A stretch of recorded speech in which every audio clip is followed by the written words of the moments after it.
Okay, I want you to picture a scene. It's a classic one. You're in a coffee shop maybe, or you're stuck in some boring meeting on a Tuesday. I'm with you. You look over, and there's a woman sitting on a high stool, her legs are crossed. And that top leg, it's bouncing. Maybe even doing a little twirl in the air. Right. The universal sign of, I've had way too much caffeine. See? That's what you think. But if you've ever been on certain corners of the internet, the ones with the self-proclaimed body language experts. Ah, the pickup artists. Exactly. They will tell you, with total confidence, that this is a code. A secret signal. A secret signal. They say it's not just a fidget, it is a subconscious broadcast. The claim is that a woman crossing and shaking her leg is a sign of, well, hidden sexual arousal. The idea being that she's stimulating herself right there next to the pastries. Right. And her body is somehow betraying her secret desires. It's a very alluring idea, isn't it? The thought that you can just glance at someone's knees and basically read their libido. It makes you feel like a detective. But that detective work is usually just wrong. Almost always. So that's what we're digging into today. We're doing a deep dive into the leg cross. And to do it, we've got a really eclectic stack of sources. That's a weird mix. We have a report on nonverbal cues, a deep dive into this Reddit community that just blew my mind, some hard stats on the orgasm gap, and even medical literature on a disorder that sounds like an absolute nightmare. Yeah, we're going from internet lore and Reddit threads straight into, hard anatomy and neuroscience. And the mission is pretty simple. Is that leg bounce a signal? Is it a secret code? And in figuring that out, I think we're going to uncover just how wildly misunderstood female arousal really is. We definitely are. And I think we might just validate a lot of listeners who thought they were the only ones doing some of these things. So let's start with the myth itself.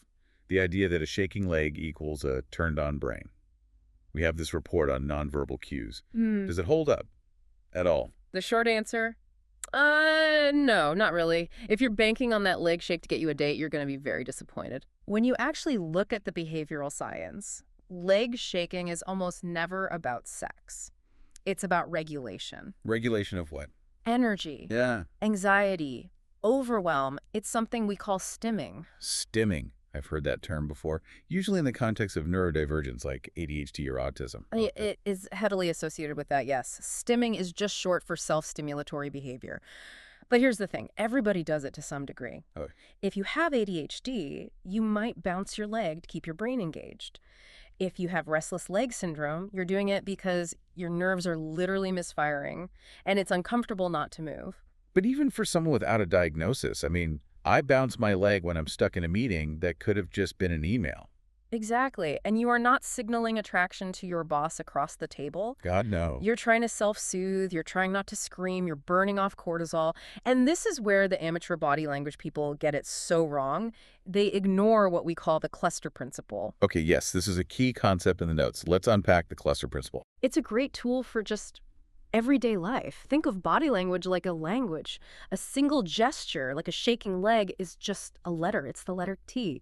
On its own, it doesn't mean anything. Right, it's not a word. It's not a sentence. Exactly. To read body language, you need a cluster of signals all pointing the same way. So the leg shake by itself is just gibberish. Right. If that leg shake actually meant I'm attracted to you, it wouldn't be happening in a vacuum. You'd see a cluster. You'd see prolonged eye contact. You'd see pupil dilation. That's a big biological one. Leaning in, maybe. Leaning in, physical proximity, and open posture. Not, arms crossed and looking at the door. Context is king. Always. If a woman is shaking her leg on a packed subway car, looking at her phone, headphones in. She's just stressed. She's trying to tune out the guy playing music on his speaker. Precisely. To read that as sexual interest isn't just a mistake. The report calls it a classic error of projection. You want it to be sexual, so you see it that way. So you're reading the letter T and assuming it spells take me. And it really just spells tired. Okay, so we've firmly debunked the idea that every fidget is a proposition. But, and this is a big but, and this is where the research got really fascinating, we can't dismiss it entirely. Because when we went from psychology to the archives of Reddit, we found a kernel of truth. A very specific, very hidden kernel. There is a technique, and it actually has a name. It's called syntrabation. Which sounds incredibly clinical. It sounds like a tax procedure. It really does. I'm going in for my annual syntrabation adjustment, but what is it? Well, the word comes from the Greek for to rub together.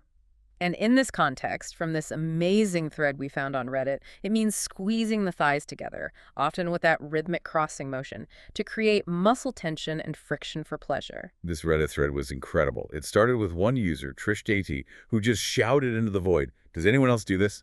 She described crossing her legs and squeezing to reach orgasm, and she genuinely thought she was the only person on the planet who did it. That was the whole vibe of the thread, just isolation. Hundreds of people saying, oh my God, I thought I was a freak. I thought I was broken. It's this massively common thing that no one talks about because it doesn't look like normal masturbation. And people start doing it so young. That was the other wild thing. Stories about doing it in elementary school before they even knew what sex was. They just knew it felt good. The climbing rope in gym class was a common one. And the swimming pool, that came up a lot. Which makes sense. Physically, you're buoyant, you have privacy underwater, but that secrecy is what fuels the myth, right? Because you can do it in class or at the dinner table and no one knows. It feels like this illicit secret. The names they had for it were just, you have to appreciate the creativity. Some were very evocative. The elusive cream thigh was a standout. Very vivid. And someone said they felt like a cricket rubbing their legs together, which, I mean, it's mechanically accurate, I guess, but it's not the sexiest image. And we should clarify, this isn't just a woman thing. No, surprisingly, there were men in the thread, too, using a similar squeezing motion. One guy called it the smeg leg. Ugh, I think I physically recoiled when I read that. It needs a rebrand, for sure. But the emotional experience for the women was different. There's a lot of shame. Yeah, let's talk about that. A lot of them felt like failures because this is the only way they could orgasm. They'd try normal masturbation or sex with penetration, and nothing. They felt their bodies were wired wrong because they had to cricket their legs together. And this is where the science comes in and just blows that shame out of the water. We have a study here from JASA Med Central on orgasm reliability. And the stats show these centribators aren't broken. They're statistically normal. They just don't know it. Lay the numbers on us, because they are staggering. Okay, so there's this cultural idea, sociologists call it the coital imperative. Right, the idea that vaginal penetration is the main event. It's real sex. And it should be enough to get a woman to orgasm, but the data says that's a myth.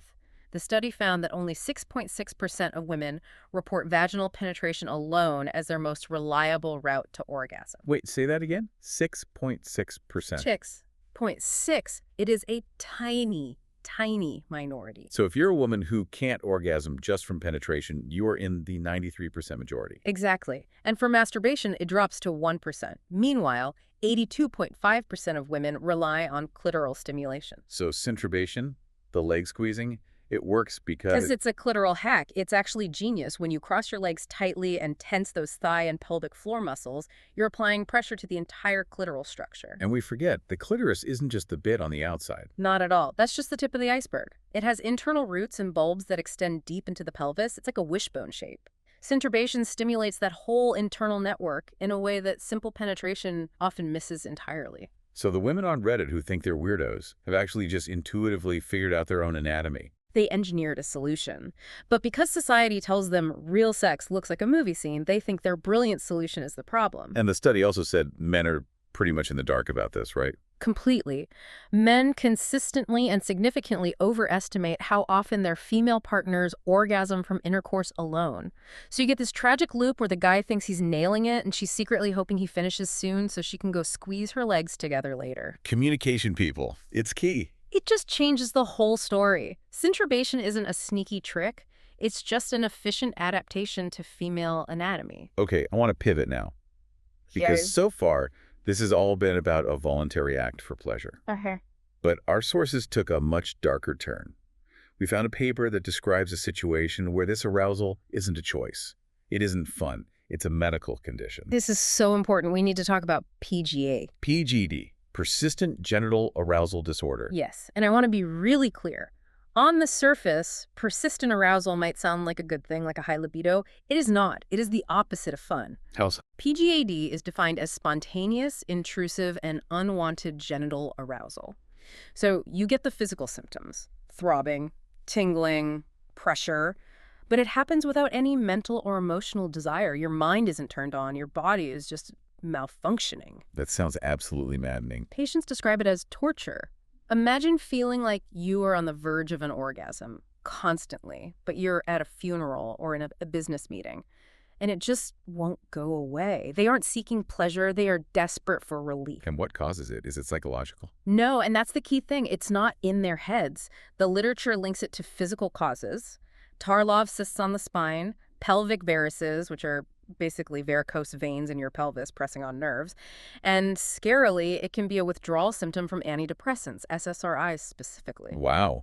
So you go on meds to treat your depression, you stop them, and suddenly you have this physical nightmare. It's a serious risk. So bringing it back to our person in the coffee shop, watching the woman shake her leg, if she's shifting around looking uncomfortable. She might not be flirting. She might be in legitimate physical distress. Exactly. And even if it's not PGAD, we have another source that says the way we all sit could be causing problems. Right. This is the posture check for everyone listening. Are you sitting on your sit bones? Because the article warns about sitting on your vulva, or for men, the perineum, if you sit in that perched, forward-leaning posture. The one that looks engaged and attractive. You're compressing all the nerves and blood vessels down there. They compare it to cyclist syndrome. Where cyclists get numb, right? Yes, up to 90% in some studies report genital numbness or sensory changes. That perched, cross-legged position can do the same thing. It literally cuts off blood flow. So if I see someone fidgeting and shifting their weight, They might just be trying to get the feeling back. It's not passion, it's pins and needles. it feels like every single source points to the same thing. Mhm. Physical discomfort, self-regulation, or just plain anatomy is like 99% of the explanation. And secret arousal is the 1%. The odds are not in the pickup artist's favor. But let's look at the psychology for a second. This source from Psychology Today about the nature of desire. This feels like the final nail in the coffin for the leg shake equals horny theory.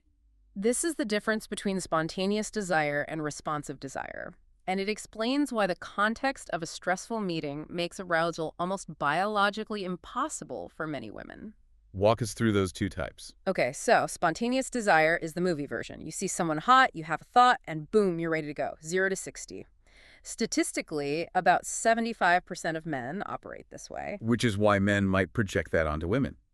I see her, I'm turned on, so she must be too. Precisely. It's the default model they know. But most women experience responsive desire. That means desire doesn't just pop up out of the blue. Arousal comes first, maybe through touch or an emotional connection, and then the desire follows. And what kind of context does that require? It requires safety. This brings us to the nervous system. Stress activates the sympathetic nervous system. That is your fight or flight. It's designed to help you run from a lion. And you generally don't want to have sex while running from a lion. Evolutionarily, a very bad plan. When the sympathetic system is active, when you're anxious or stressed or fidgeting on a subway, the parasympathetic system shuts down. And the parasympathetic system is what allows for arousal. So stress and arousal are physically antagonists? They can't coexist? They are enemies. You cannot be in fight or flight and rest and digest at the same time. So if a woman is shaking her leg because she's anxious... She is physiologically in the state least conducive to sexual desire. Correct. Her body is screaming, alert, not intimacy. That is such a powerful reframing. We see nervous energy, and we've been taught to interpret it as pent-up passion. When really it's pent-up survival instinct. You're Right. misreading her emotional reality. She needs safety to feel desire, and fidgeting usually signals a lack of safety. So where does that leave us? We started with this myth that the leg cross is a secret code for sex. And we've pretty much dismantled it. It's stimming, it's a bad chair, it's just a brain trying to regulate itself. But we also found this hidden world of centribation, which is a reminder that while the woman across from you probably isn't doing it, she and millions of others have had to find their own pleasure maps because sex ed failed them.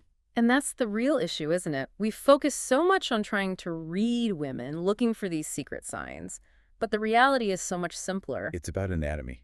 It's about that 6.6% statistic. And it's about psychology.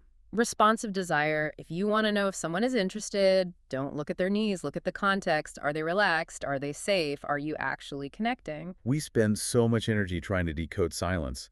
We write entire fictions based on a twitch of a muscle. And that fiction is usually just a mirror of what we want, not what they're actually feeling. So here's the thought I want to leave you with. Yeah. We love life hacks and body language cheats. We want a shortcut. But everything we've looked at today, from the orgasm gap to the nervous system, tells us that for most women, desire isn't a light switch you can spot from across a room. It's responsive. It needs safety and specific stimulation. Right. So what if we stopped obsessing over whether a shaking leg means yes, and just accepted that the vast majority of women need specific things? Clitoral focus, relaxation, safety, to even begin to feel desire. How much confusion could we eliminate? Maybe the secret isn't in her legs at all. Maybe it's just in listening. Couldn't have said it better. Thanks for diving deep with us. We'll see you in the next one.